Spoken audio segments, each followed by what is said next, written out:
Radical.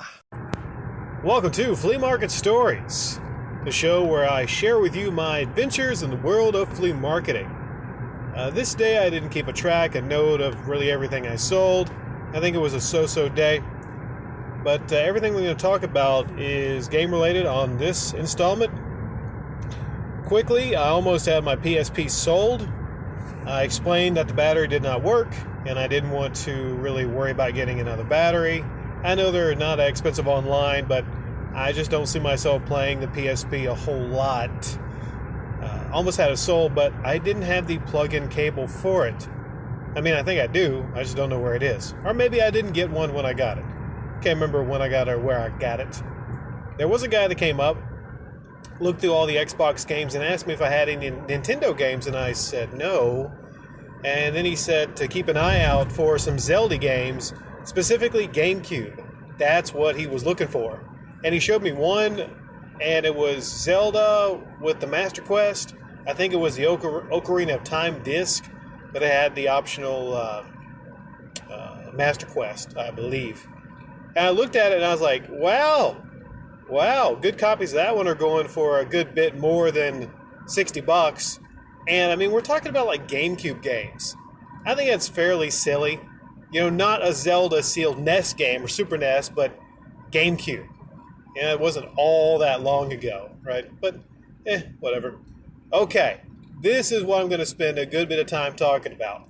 I'm going to go as much as I can remember in great detail about this one. This is the one thing that I remember that stuck out from that day. And I learned some valuable lessons. Specifically, you know, what a scammer or a lowballer looks like in the flesh.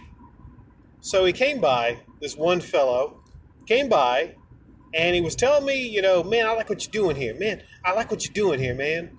And I didn't understand what he meant. I'm thinking like, well, I'm just selling things on a table. Okay.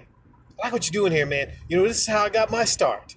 And I was like, oh, okay. Well, you know, this must be a big deal wheeler and dealer I'm talking to here, right? He talked himself up.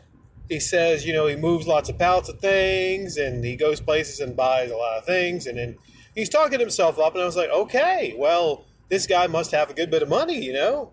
He might just buy my whole table out. And, you know, since he's a master reseller or whatever it was. Now, I was a little sleepy at this point. I was a little sleepy, to be honest. And I was trying to kind of follow everything that he was saying, but he was talking quite fast, and he was peppering compliments on me in the table. I'm thinking like, this might be some buttering going on here. You know, I just sensed BS from this guy. I did. I sensed BS from this guy. And he was going through my Xbox games. I had Xbox One games and Xbox 360 games. I explained to him the prices on the games. And then he asked me, you know, what would you take for all the games?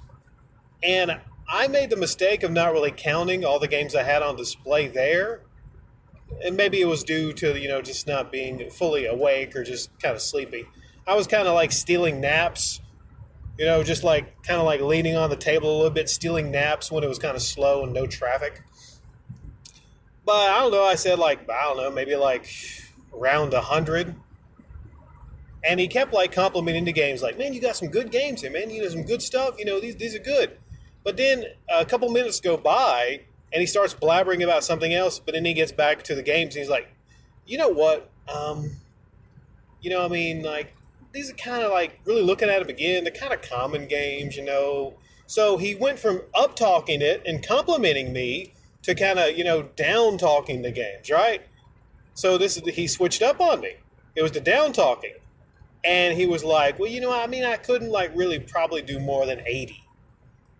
And later on, I actually like took an account of everything I had in there.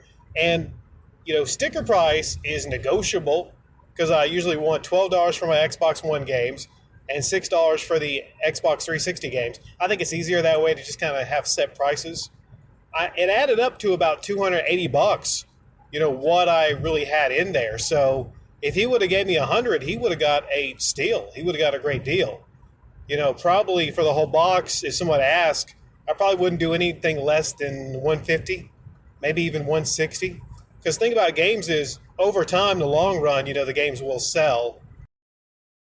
So then this guy said, let me keep you honest. Let me keep you honest. Go ahead and, give me your number. Give me your number so then I could, give it to my buddy and he can come by like later and get the games. And I was telling this guy, I'm like, well, okay, but this guy's not going to get the games under $100.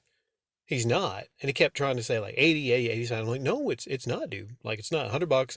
He's going to have a Benjamin if this other guy comes back later to get the games. He suggested, what was he saying? Like, hey, man, you seem like good people. And he only met me for like a couple minutes. You seem like good people, man. Like, I'd invite you over to my house even. I'd invite you over to my house and, you could bring the games. Or, we could just like meet somewhere, we could even meet like, near a police department or at a police department. I'm thinking like, well, this guy's probably been in a lot of these type of conversations. That's so great of that guy to offer for me to meet him in a police department. Okay, that was kind of weird. But yeah, so he left, and I was thinking, okay, I hope this guy doesn't come back with a buddy or something like that. But I thought, maybe he was just trying to lowball me and save face, and then he kind of walked off. But what I did do was, and I was telling him how, oh, here's another thing. This guy said, anything, I can get anything, right? Any games, anything you want. I said, can you get the GameCube Zeldas? Oh yeah, man, I got all that. I doubted that he had all that, right? He's one of them BSers that say, oh yeah, yeah, I got all that. Yeah, yeah, everything, anything you want, anything you need, right? I learned a lot from that experience. I learned, get some rest, get some sleep, be on your wits, be looking and searching for the lowballers and the scammers. Now, there are people that actually will lowball you. That's a little bit of a part of flea marketing. Someone says like, hey, will you take this? Will you take that? But this guy seemed like a true professional, trying to swoop in on people that, maybe desperately needed money. But like a lot of these people, sometimes they give people a deal because like they're good people or they bought one thing from me. I'm like, you know what? That next magazine, you get that half off. Right? I'm just having fun and I'm enjoying selling things. But the minute somebody comes to me disrespectfully, like, oh, he's a big boss, he's a baller, chances are I probably got more money and items than this guy does. But, we all know the type, somebody that actually sadly goes around places making it seem like they're a big boss, like they're a big baller and everything. And yes, this gentleman was of African American descent, but, there's people of every color of the rainbow that are like this. So I'm not implying that just because this guy was a brother, that a lot of brothers are scammers. No, scammers can come in any shades and variety. E-beggars online, Metal Jesus, he's white. Radical Reggie, he's black. That's unrelated to a lot of you that don't know, but I've actually done, uploads in the past, critical satires on certain members of the gaming community on YouTube. And one thing that just bothered me was a lot of people claiming that I was racist because I would upload things about, Radical Reggie.